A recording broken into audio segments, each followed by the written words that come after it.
অনেকদিন যাবত রাস্তার পাশে এই কুড়ে ঘরে পড়ে আছে একজন লোক, দেখার মতো কেউ নাই, রোদে ঝড়ে বৃষ্টিতে পড়ছে। আমরা আজকে এসেছি তার কাছে, চলেন আপনাদেরকে দেখাই ওনার কি অবস্থা। চাচা আছেন আপনি?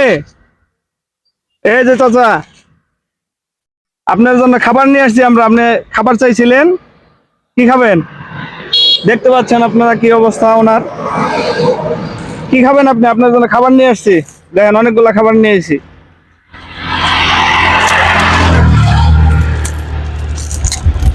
আপনার শরীরের কি অবস্থা?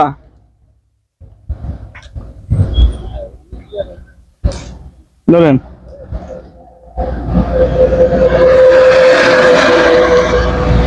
বন্ধুরা দেখতে পাচ্ছেন ওনার কি অবস্থা।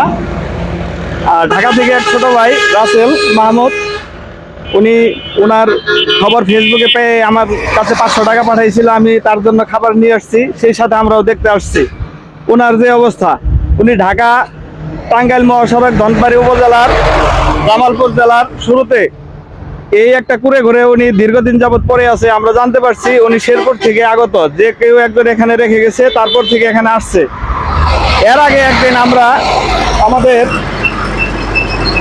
মহাদান ইউনিয়নের মেম্বার সাহেব ওনাকে একটা হুইল চেয়ার দান করছিল। আজকে এসে আমরা দেখতে পাচ্ছি হুইল চেয়ারটাও হয়তো চুরে নিয়ে গেছে, নাই এখানে। সুতরাং ওনার চলাচলের অসুবিধা হচ্ছে।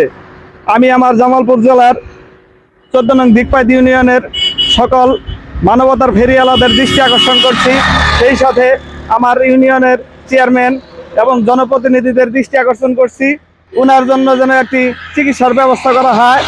সেই সাথে জামালপুর জেলার সকল মানবতার ফেরিওয়ালাদের দৃষ্টি আকর্ষণ করছি, ওনার চিকিৎসার ব্যবস্থা এবং খাবারের জন্য ব্যবস্থা করা হয়।